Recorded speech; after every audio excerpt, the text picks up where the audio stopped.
Welcome, everybody, to the second hour of MindShifters Radio. Today is July the 27th, 2023, and our calling number is 563-999-3581, and press 1, and that puts you into queue to talk to us. And we would love to hear your comments and your questions because that makes this your show. And I will give Michael a moment to get dialed in there and just tell everybody, remember that today is Thursday, and so at 3:30 Eastern Time today is the book club.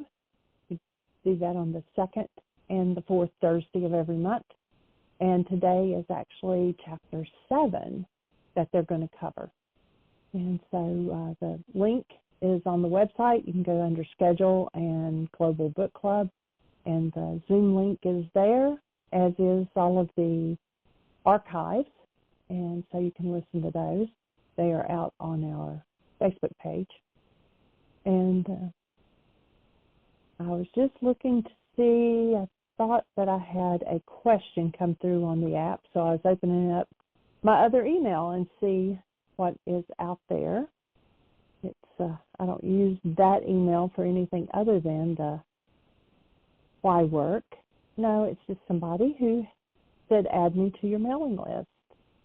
So that's good. So we appreciate those who are using the app. And okay.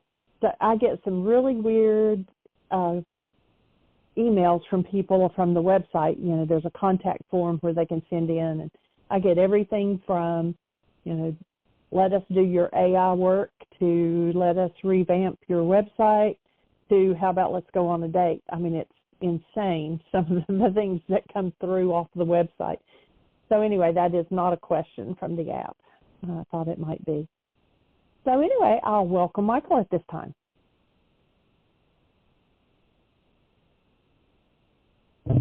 Thank you, dear heart, and welcome, everybody. Delighted that you're with us. Glad we get to continue this conversation about first century Aramaic forgiveness. And actually, the first century Aramaic forgiveness is one aspect of this work, but really the conversation's about living a life as a human being. The forgiveness being a key tool in achieving a reconnection and a recovery of ourselves as love, as the truth of who we are,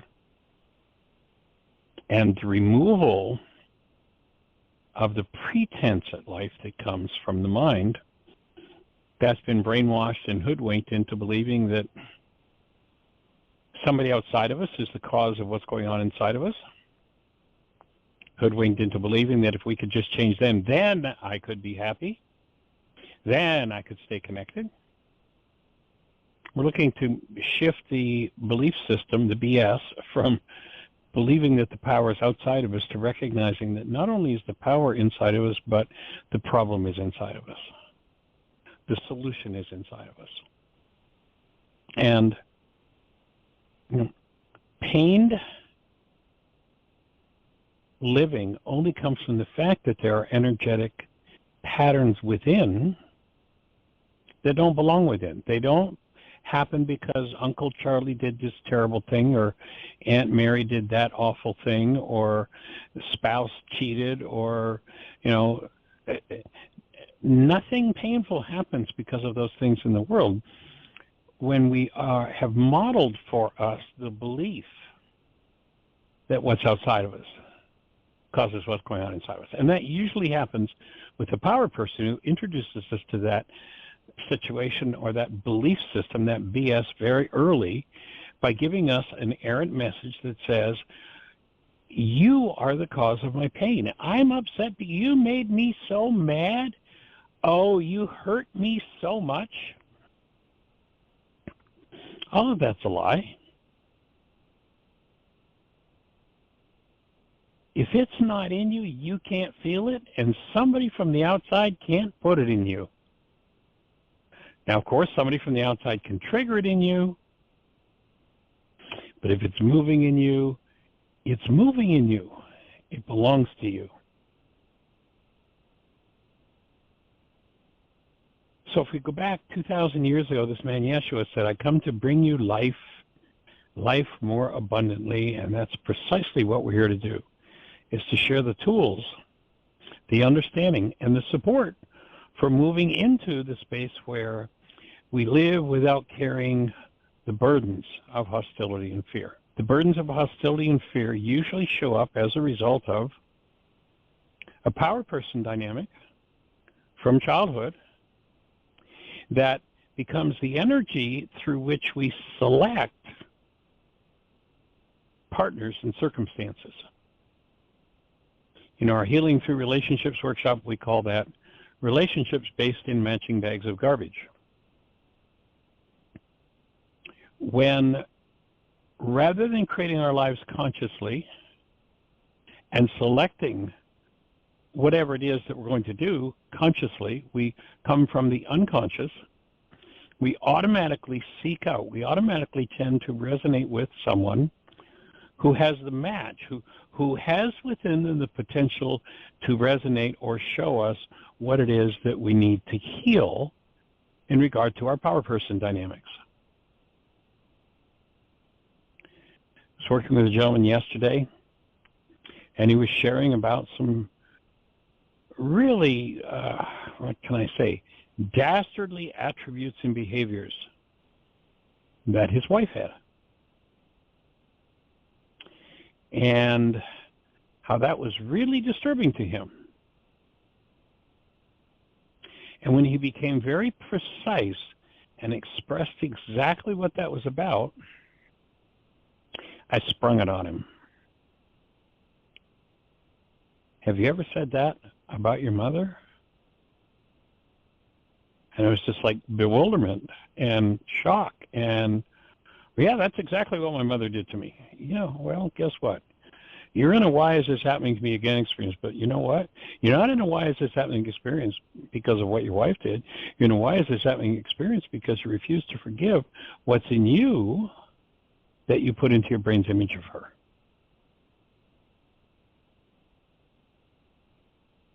And so the work begins. Am I willing to learn how to communicate in a way that reflects that I'm responsible for what's going on inside of me, that no one else can cause me to feel? I mean, this gentleman I was working with, his description of what his wife made him feel when he got down to it and honest, you know, he went through a whole description and then down with the bottom line. It's like, was that a predominant feeling with your power person? Why, shock and surprise? Yes, it was. What a coincidence. No, it's not. No coincidence. It's cause and effect. My offering is that the purpose of my take is life is about life, and life abhors death. If we are holding on to something, some kind of disintegrative energy that is going to cause our death, life's going to come in and kick us right in the limitation.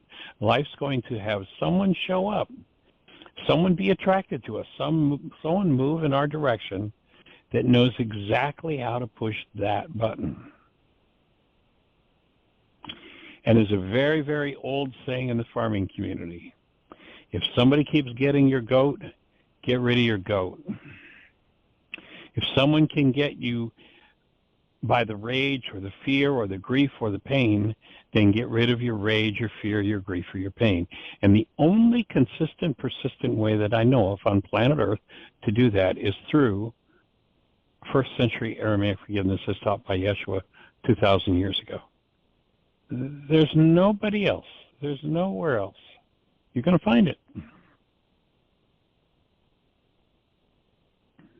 If you want a tool that will consistently, persistently take you there. So that's what we're here to do, and we're glad that you're on the team, being part of the listening ears and putting it out there, supporting it, moving around the globe at faster and faster rates. And Miss Jeanie, do we have anybody in the phone queue with a hand up or anything happening in the chat room? No, it is all quiet on the home front.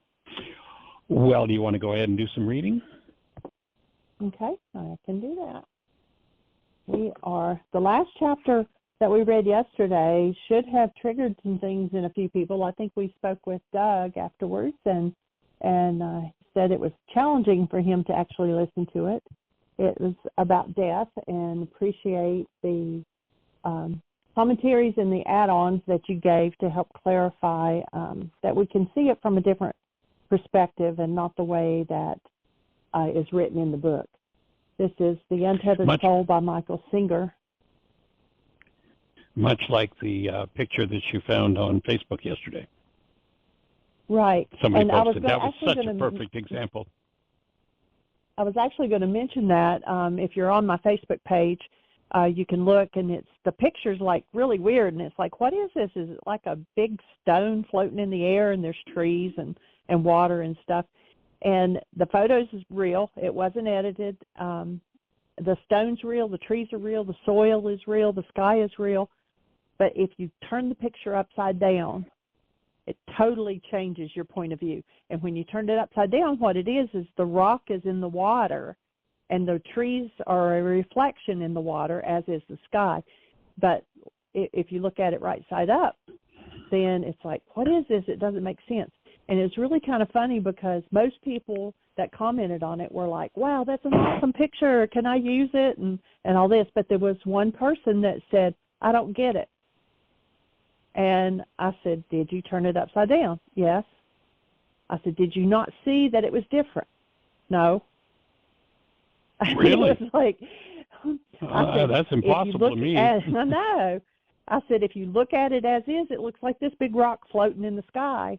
I said, if you turn it upside down, which is actually right side up, then you'll see the rock is in the water and the trees are a reflection in the water. It's totally different point of view and perspective. And it's a perfect example of how we think we see something or hear something or know something. And then once a little more information is given to us, it can turn our point of view. It can change our perspective and our perception of what it is we're seeing. But I couldn't believe that she couldn't see a difference when she turned it around. Yeah, that seems impossible to me. But maybe, if the person who posted it was the owner of the picture, maybe asking for permission to use it, because it would be a perfect picture to put on the website in the section on perception and changing perception. And, having a picture of it, the upside down picture, which it's just difficult. It's like, what is this? I mean, it looks cool, but what does it mean? What is it? I mean, I can see there's a tree there. I can see there's a sky there. I can see there's a rock there, but it's like, what? But then when you turn around, it's just like, bingo. And so having both versions of that on a page on the website on perception would be a good demonstration, powerful demonstration of changing perspectives, changing, one piece of information. Of course, what happens when you engage in the Aramaic forgiveness process is that the picture your mind is showing you collapses in on the root information when you apply forgiveness, the root information that provides the picture. And when that happens and love is present, then the errors in the whole circumstance via exposure to love tend to dissolve. And that's when all of a sudden you've got a whole different perspective, a whole different reality happens in the mind. So anyway, it is a powerful demonstration of it. Let's see if we can get permission to use it.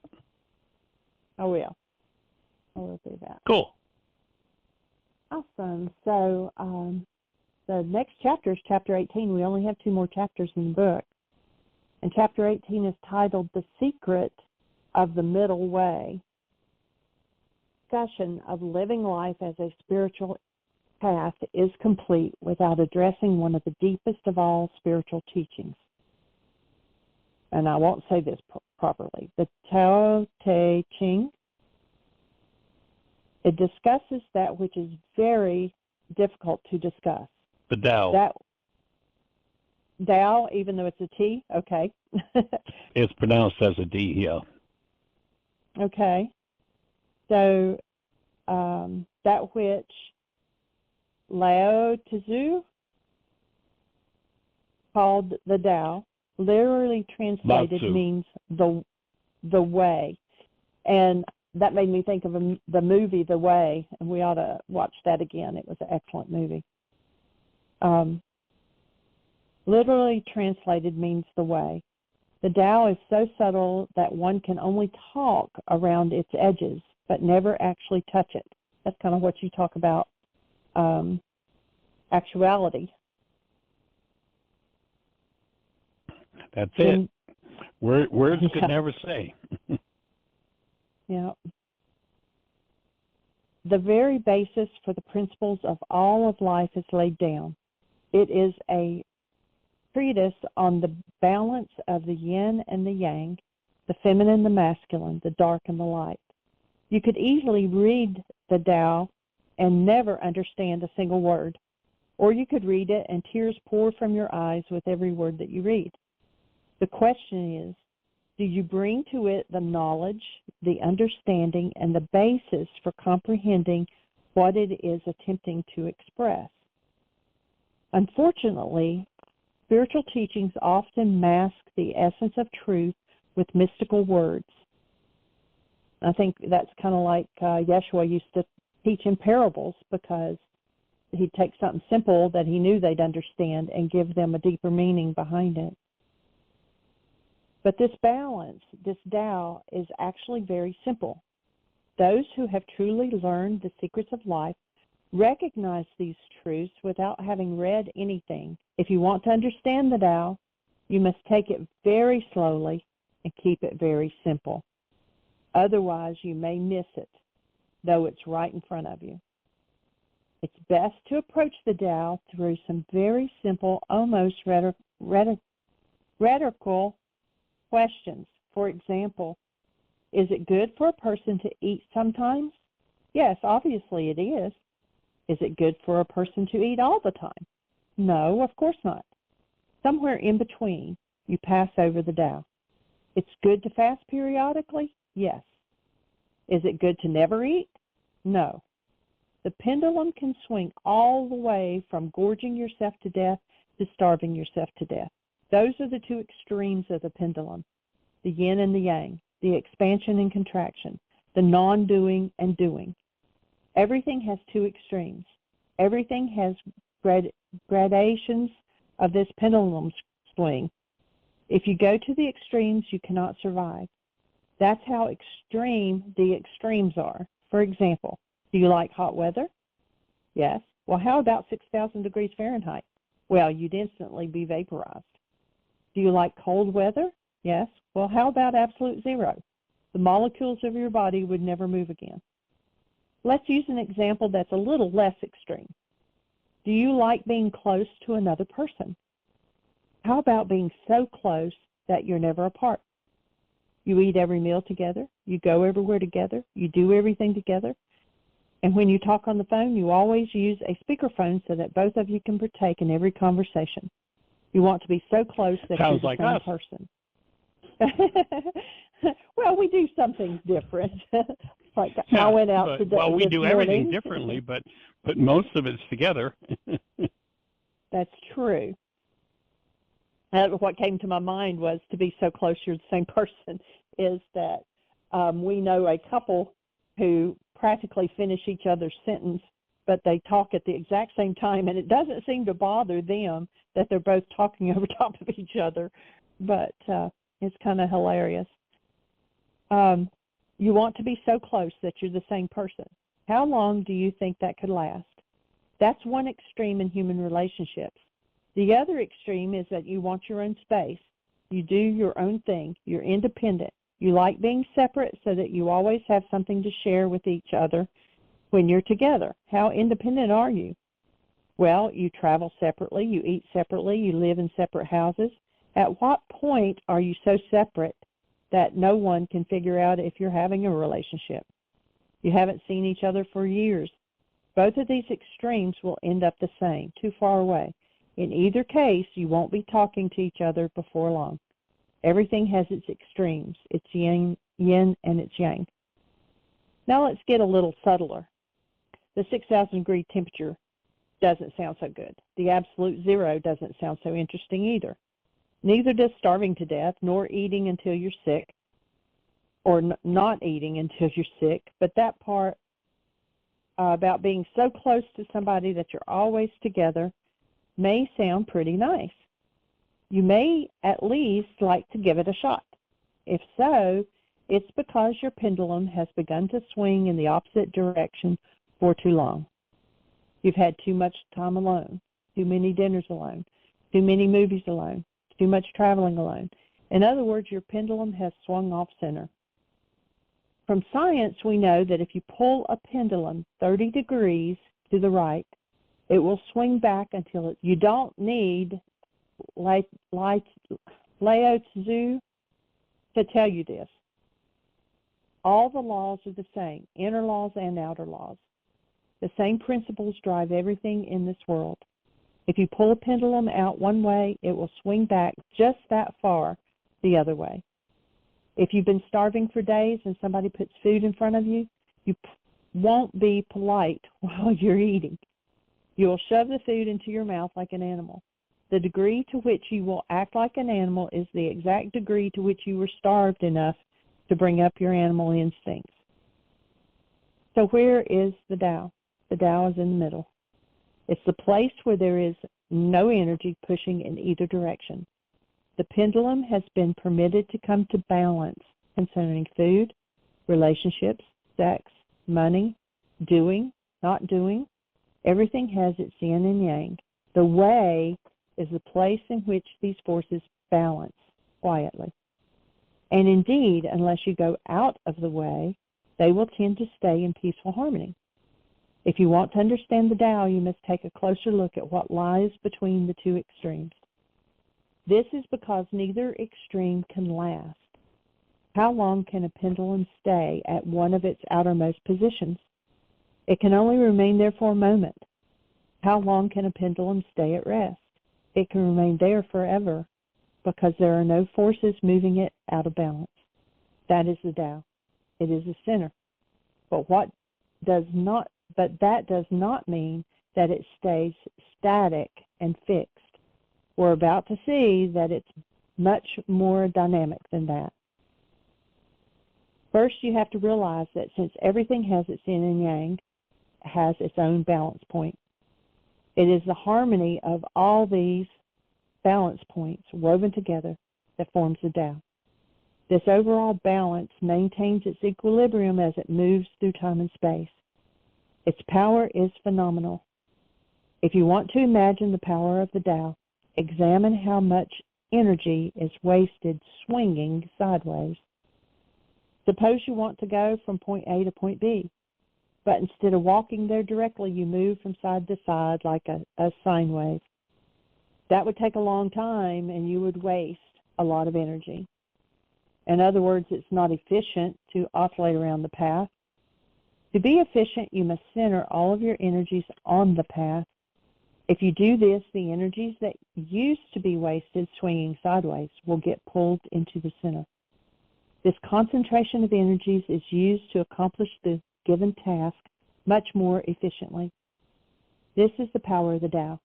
Stop swinging between the opposites. You'll find you have far more energy than you ever imagined.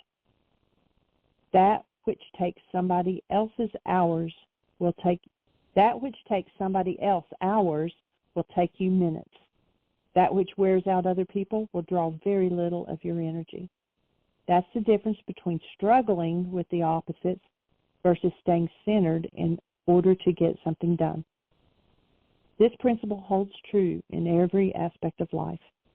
If you are in balance, you eat when it's time to eat in a way that maintains the health of your body. To do otherwise is to waste energy dealing with the effects of eating too little, eating too much, or eating the wrong foods.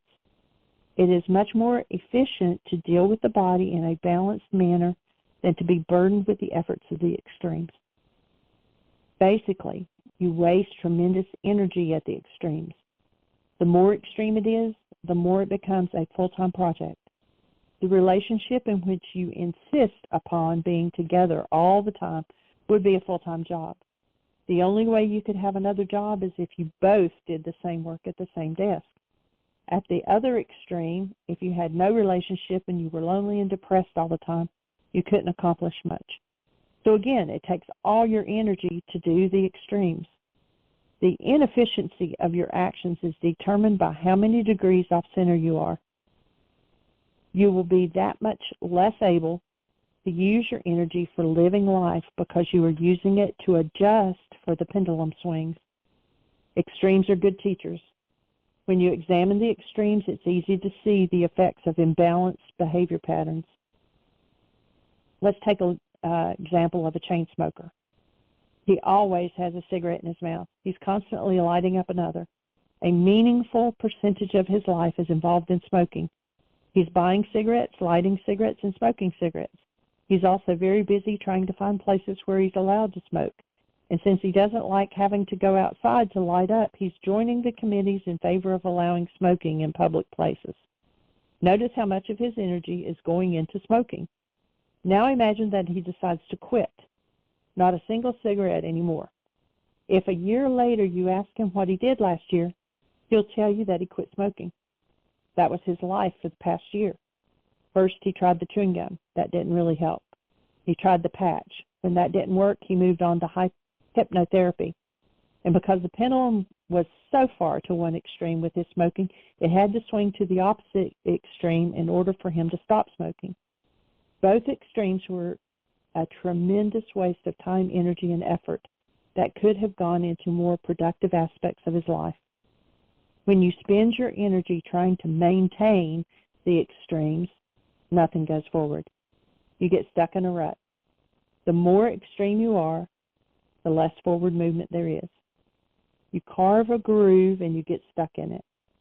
Then there's no energy moving you in the Tao. It's all being spent serving the extremes. The way is in the middle because that's the place where the energies are balanced. But how do you stop the pendulum from swinging to the outer edges? Amazingly enough, you do this by leaving it alone. It won't keep swinging to the extremes unless you feed the extremes with energy. Just let the extremes go. Don't participate in them, and the pendulum will naturally come toward the center. As it comes to the center, you will get filled with energy. This is because all the energy that had been wasted is now available to you. If you choose to center and not participate in the extremes, you will come to know the Tao. You don't grab it. You don't even touch it. It's just what the energy does when it's not being used to swing toward the extremes. It finds its own way to the center of each event that takes place in life and remains quietly in the middle. The Tao is hollow, empty, like the eye of a hurricane. Its power is its emptiness. All things swirl around it, but it is unmoved. The swirl of life draws its energy from the center, and the center draws its energy from the swirl of life. All these laws are the same in weather, in nature, and in every aspect of your life. As you center by not participating in the swings, the energies will naturally find their balance. You will become much clearer because so much energy is flowing up in you. The experience of being present in each moment will become your natural state. You won't be fixated on certain things or caught up in thoughts about the opposites. As you get clearer, life's events will actually seem to unfold in slow motion. Once this happens, events will no longer seem confusing or overwhelming, no matter what they are. This is quite different from how people live. If they're driving a car and somebody cuts them off, they get upset for the next hour, or maybe for the rest of the day. For the being who is in the Tao, events take place and last just as long as they are taking place, and that's it. If you're driving and somebody cuts you off, you feel your energy start to pull off center. You actually feel it in your heart. As you let it go, it comes back to center. You don't follow the extreme, so your energy comes back to current moment. When the next event happens, you're there. You're always there. And that makes you much more capable than the person who is reacting to past imbalances. Almost everyone has a point at which they get out of balance. Once gone, who's minding the store? Who takes care of the energies that unfold while you're not there? Remember, whoever remains present with fixity of purpose comes out on top in the end. When you move in the Tao, you are always present. Life becomes absolutely simple. In the Tao, it's easy to see what's happening in life. It's unfolding right in front of you. But if you have all kinds of reactions going on inside because you're involved in the extremes, life seems confusing, that's because you're confused, not because life's confusing. When you stop being confused, everything becomes simple. If you have no preference, if the only thing you want is to remain centered, then life unfolds while you simply feel for the center. There is an invisible thread that passes through everything. All things move quietly through the center balance. That is the Tao. It is really there. It is there in your relationships, in your diet, and in your business activities. It is there in everything. It is the eye of the storm. It is completely at peace. To give you an idea of what it feels like to be in that center, let's use the example of sailing. We'll begin by going sailing when there's no wind. That's one extreme. And we're not going anywhere. Now, let's go sailing when there's tremendous wind, but there's no sail. That's the opposite extreme, and again, we're not going anywhere. Sailing is such a good example because there are many forces interacting together. There's the wind, the sail, the rudder, and the tension of the ropes on the sail. There is a tremendous interplay of forces. What happens if the wind is blowing and you hold the sail too loosely? It doesn't work. What if you hold it too tightly? You tip over. To sail properly, you must hold it just right. But where is just right? It is in the center point of tautness of the sail against the force of the wind. Not too much, not too little. That's what we call the sweet spot. Imagine that feeling when the wind hits the sail just right and you're holding the ropes just right. You take off with a perfect feeling of balance. Then the wind shifts and you adjust to it. You, the wind, the sail, and the water are one. All the forces are in harmony. Should one force shift, then the other shift at the same instant. This is what it means to move in the way. In the Tao of sailing, the balance point is not static. It's a dynamic equilibrium. You move from balance point to balance point, from center to center. You can't have any concepts or preferences. You have to let the forces move you. In the way, nothing is personal. You are merely an instrument in the hands of the forces, participating in the harmony of balance. You must reach the point where your whole interest lies in the balance and not in the personal preference for how things should be. It's that way with all of life. The more you can work with the balance, the more you can just sail through life. Effortless action is what happens when you come into the Tao. Life happens. You're there. But you don't make it happen. There is no burden. There is no stress. The forces take care of themselves as you sit in the center. That is the Tao. It's the most beautiful place in all of life. You can't touch it, but you can be one. You can be at one with it.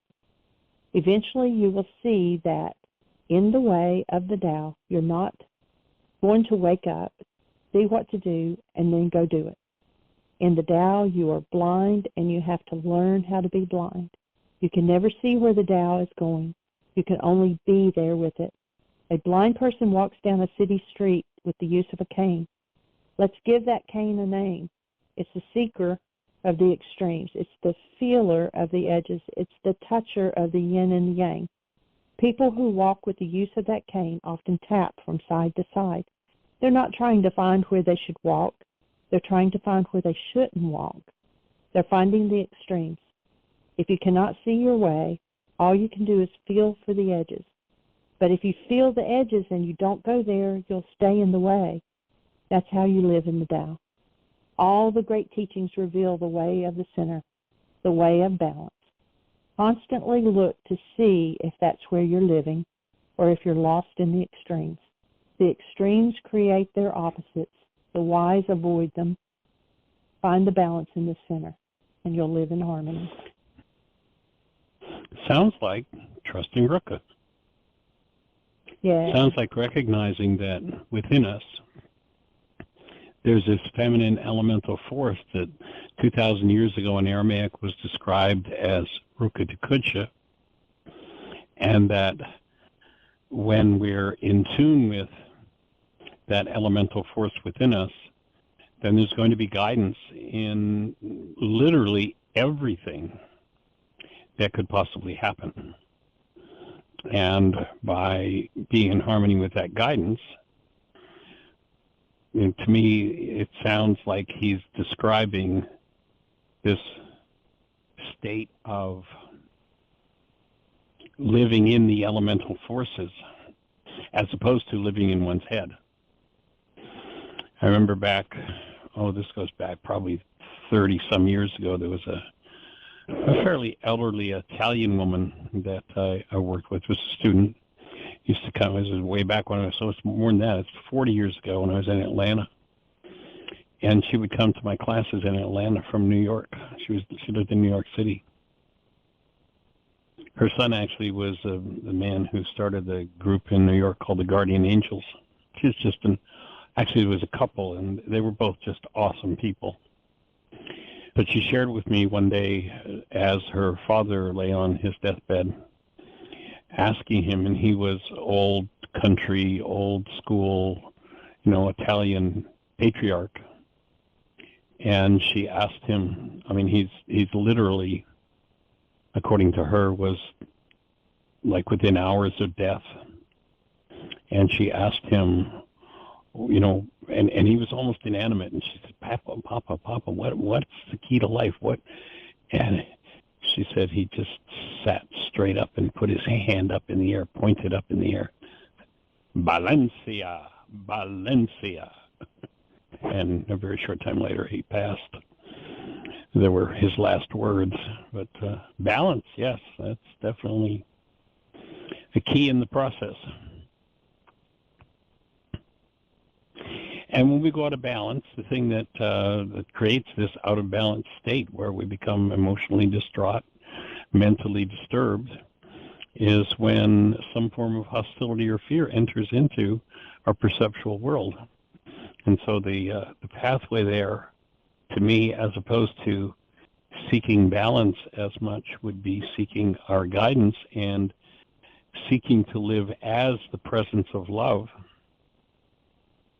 And living as that presence of love, if hostility or fear entered, you knew you were getting ready to go out of balance, and that's the place to apply the forgiveness process in order to dissolve the energetic patterns that would knock life off kilter, knock us out of balance, and to take responsibility for those states.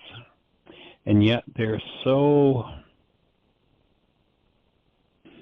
extreme for most people because they're based in misunderstood, misinterpreted patterns that come from childhood, patterns that usually involve a power person and a great deal of pain. And so the thing, to me, that, we talk to use the example of the cane, that would be like tapping back and forth, would be checking out. Is there any hostility in this? Is there any fear in this? If there's hostility or fear, then I have a tool. I have a way to remove that. And that, for me, would be a description of a way to live that would keep us in balance and keep the healing of our own life force, of our own genetics, our family system, keep that healing, number one, right up there in front of life.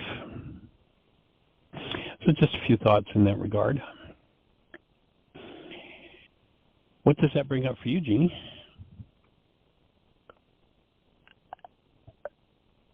It is all good. Just staying in the balance is sometimes, ego and the being are the extremes.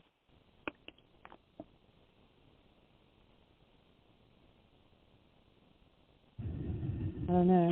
I'm with you on that. Well, let's check and see if that brings anything up for anyone, or anyone has a question to share with us. What's on your mind? What's happening in your world? Is there any support that you need with the use of the tools? We've got 20 minutes. We've got lots of time for some good conversation about this amazing first century Aramaic perspective on life that once you start to comprehend it is pretty mind-boggling. So if you're out there in listener land, what's on your mind? How can we support you? If you're out there in listener land and you've been listening to the show for a long time and we never hear from you, how about checking in? Push 1 and say hello. Tell us a little bit about who you are and what's going on in your world. We have a hand up, and I believe that, where'd he go? There he is. Terry, 828, you're on the air. Michael. Hey, welcome, good sir. How do you be? Good. How are you folks doing? Rock and roll. You hear me okay? Yeah, can you hear me okay? You're loud and clear. I was up at about 6 o'clock this morning out in the garden getting a new compost pile set up. Getting ready for the next demand for soil. Yeah. So. Yeah. Did a little work with a friend of yours, and all things are rock and roll. Oh, yeah. He was so excited, and I was so excited and appreciative. As I've seen, and I can only imagine what you've seen, there's so many people that are exposed and they'll take it, do a little, and, whatever. It's just whatever a person is at with their level. So when someone really takes it and works with it in an enthusiastic and bold way, like Dan is, it just feels good. And it makes it feel all worthwhile to me, even if just one person says, hey, you know what, I see what's going on here. Let's see if we can't do this. Let's get in there and do this work and understand that it's not an instant fix, that there's layers and layers and layers, and that there's things that are going to come up. However, I've been able to take a different attitude. Oh, I see that stuff's up. Not, oh, I see that stuff's up. It's like it's a whole different energy around right. that. And it creates a picture of life that can be enthusiastic. And it's interesting because there's just so much to it and so much going on. And working, with all this energy and our lives and all. And so I just came in on the show. I took care of a whole bunch of things, and I thought, well, now's my time. I'm going to jump on a radio show. And cool. I would like to hear you expand a little bit more about verbal links. Is that something that you could throw us a little insight onto? That's something I'm working in with, and of course, in doing the MindShifters, and I shared it with about 3 people about the purple alligator analogy, and they got it really fast with the file folder effect and all that. So I would really like to enjoy hear you giving me a little recap on some of that stuff. Okay, cool. Yeah, that's a good question. And we'll start with the idea, one of the things we identify in the Laws of Living class, if you remember, is what we call the automatic decision system. And that is when a certain event occurs that resonates something in mind, the mind kicks in with its selected behavior, whatever it's programmed to do. Automatic, pilot. I can say to myself, well, I'm never going to do this again. Michael, in the reading that Jeanie did, was talking about somebody quitting smoking, and well, I'm going to quit smoking. And people say, yeah, I'm an expert at that. I've done it 1,000 times. But But they're not able to do it because the automatic decision system kicks in with, no, I'm programmed for something different. And there's actually a story, this comes out of laws of living, and whenever I talk about this particular idea, although the automatic decision system doesn't come from laws of living, verbal links do. And Dan McDougall, who was my partner in developing that, used to tell a story about a woman who he worked with, and we had a pretrial release program. The judge would sentence people to laws of living, and they'd have to do a personal code evaluation and take the course laws of living. And if they they'd start out and do an evaluation and then do the course, and the results would be turned into the judge of their personal code evaluation. And if he felt like they'd gotten enough shifts, then he'd expunge their records. He'd give them a contract. 3 years, if you stay clean, I'm going to expunge your record. Nobody will know this ever happened. And so that was kind of part of what laws of living was about in the initial phases.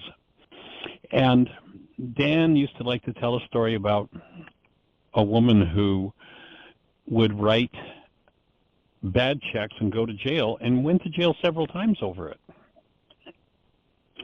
And he tells the story about how when he would say to her, she would want something. She'd want to buy something. She wouldn't have the money. She'd just write a check. And her word association, her mental association with the words bad check were fun and exciting things, she wanted to buy or wanted to have. And she would end up in the jail cell over and over and over again, like she was never able to change that behavior. So he assigned her a verbal link to shift her existing link from bad check equals I have fun or I get what I want. And the assignment she was given, the verbal link she was given, was bad checks equal jail. As soon as when she spent, the instruction is to do that verbal link 4 times a day, every day. She did that verbal link for about a week, and her personal code evaluation changed. She got out of jail and never went back to jail again. And she'd been in jail, I don't remember now, this is, 30 years ago, 35 years ago. But she was probably in jail 6 or 7 times over the same thing. Stupid stuff. I mean, she'd write a bad check for $30 in order to get something, it was meaningless. It wasn't that she was starving to death and had to eat, but she had this word link in her mind. And as soon as her verbal link to bad checks became jail, that was it. She never went back again. So the idea of a verbal link is to recognize a place where you don't have much control over your own mind. When the automatic decision system kicks in and you go off in a rabbit trail that you end up being embarrassed over or hurt by or what have you. It often, happens in addictions, in relationships. So the idea is to pick a pair of words that will kick out the old association that causes the automatic decision system to force a behavior and bring in something new. Like, for instance, let's say somebody, every time that their spouse offends them, they go into a rage. So their verbal link would be offense, rage. So we'd assign them a new verbal link, and the verbal link would be offense, breathing in love. And once one had written that 4 times a day, 3 or 4 times a day, for a week or two, if offense happened, the mind would automatically kick in with, breathe and love. So it's understanding how the automatic decision system works and giving it a new result that becomes associated in your mind and assists in breaking old patterns. Does that make sense? I think I'm muted, though. Yeah, you're back. Yes, that makes sense. And you said 4 times a day. Just 4 times a day. forever. Write it 4 or 5 times, 4 times a day. Yeah, write that verbal link. Repeat it 3 or 4 or 5 times. You don't write the old one. You don't do anything with the old link. You just cancel that and start writing the new link. Correct. Exactly. Yes. Great. And you'll notice, how many verbal links? Go ahead. Sorry. Go ahead. I was going to say, how many verbal links can a person work on at a time? Well, I mean, theoretically, of course, it's unlimited. You'll notice you'll remember, first of all, when the last time you did a personal code, the feedback was limited. It didn't have the MindShifter. It didn't have what workshops to listen to. It didn't have the verbal link in it, as you got with that personal code evaluation you did recently. And so usually what we do is, out of the 10 different areas, we suggest that you work in your 3 greatest challenge areas with a verbal link. So just do 3, and that's plenty for the mind to work with at one time. Sometimes we assign 4, especially if it's somebody that's been doing the work for a while, but 3 is a pretty fair load for the mind to work with. Okay, that's good. That's very helpful. When is your next workshop? Next workshop. Which workshop are you? What are you meaning by the next workshop? What's the next one coming up? I know I'm on the monthly online thing, but have you guys got another workshop planned anytime soon? Well, remember, you've also got, you set up to do the codependence to interdependence intensive, so you've got 90 hours of video there to work with. We are looking at doing an online intuitive development workshop. It will probably be a 10-week thing that'll be a Saturday and Sunday for 10 weeks, but we haven't established that firmly yet. But I guess what I was asking for, I've got some new people, right? And right. They could really benefit from the basic why again workshop, And I was wondering if you're doing that on an ongoing basis for folks or what. Right. Well, actually, I'll just send you a link, and I'm sure Jeanie will put it in the notes. Back, I don't know, maybe 3 months ago we did Why Is This Happening to Me Again workshop. And that's always been one that, was in our catalog and people had to buy it, either the audio or the video. But about 3 months ago we did one, and it's just out there as a free workshop on our YouTube channel. So I'll send you a link to that, and you can pass that on to them, and they can watch it at any point. And of course, if they decide to download the app or start doing worksheets, we're here to answer questions. Oh, yeah, so that's fantastic. I'll send you that link. Yeah, thank you. I feel there's like a momentum brewing with me, and I've got I know I've got 4 seriously interested in learning more, and then that'll extrapolate out. So it would be nice to have this. I think that's like the foundation piece that kind of gives us some information, because I do share the PowerPoint, which is really good, but I'd really like something that's got your personal touch into it. You know what I'm saying? Right. Yeah. Well, we've got a 3-hour Why Is This Happening to Me Again, and I'll send you the link, and you can pass that on, or you might even, I'd make a suggestion, maybe gather, the people that you're working with on a Saturday afternoon or a Sunday afternoon, make it a little gathering, maybe share some food, and do the video, do the workshop live with them, answer questions, that sort of thing. And there's some restaurants out there that will actually give you, a small private room to do something like that, as long as everybody buys a meal. So that might be something to do. Outstanding. I know you've been looking more toward, teaching, and that might be a good way to get it started. And so you could take that 3-hour video and show it, do some question and answers, do a worksheet together, and get it rocking. That's an awesome idea, and I'm working on clearing my shop space up and setting it up just for something like that. So that's a very really? Oh, timely that's awesome. suggestion. Yeah. Mm-hmm. Cool. I'm a little bit of a pack rat. So that's like, okay, it's time to clean house here a little bit, and I'm gonna make a space for 6 or 8, 10 chairs. I've got a screen, big screen.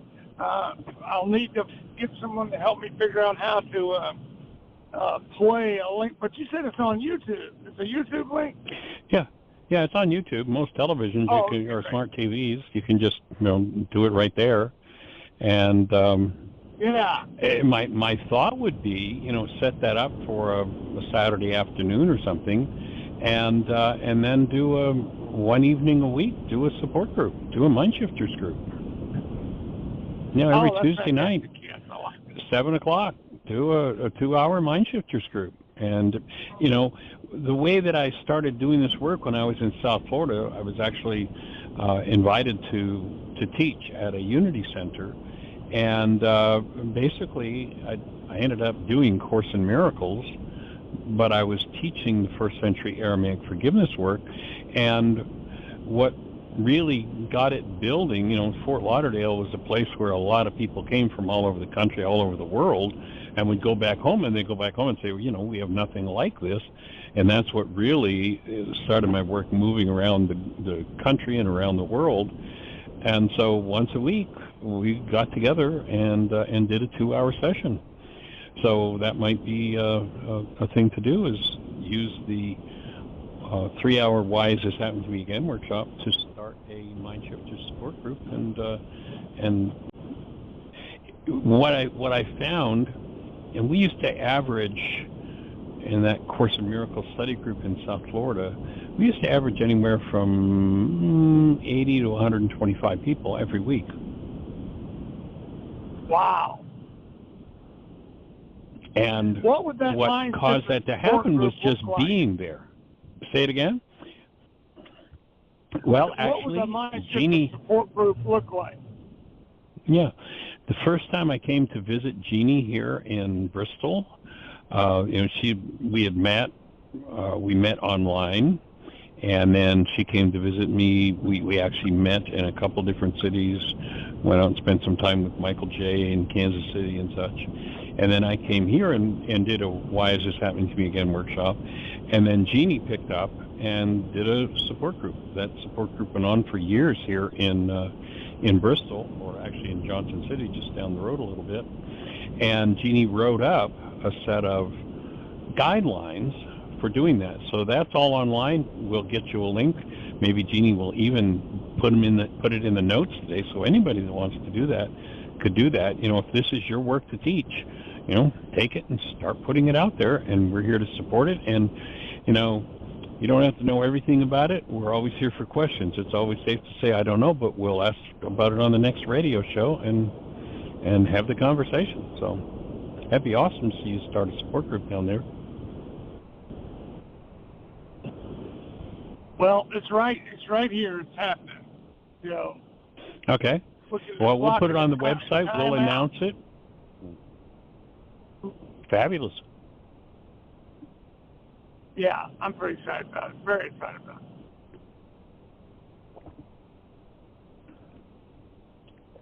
it. Well, we have a format also for a flyer. I'll ask Jeanie to send you a copy of hers. And we've got a blank that you can fill in with your credentials and what you're doing. And we'll put it on the website and promote it, and you can print it up and hand it out to people. The biggest thing I found when I was in Fort Lauderdale was the fact that our class there was on Wednesday nights. Every Wednesday night, we did this for about 7 years. Every Wednesday night at 7 o'clock, everybody knew there was going to be a support group, and it happened. And when people know there's that kind of support, the word spreads, and people want to gather and want to heal. So that'd be awesome to have that happening down there.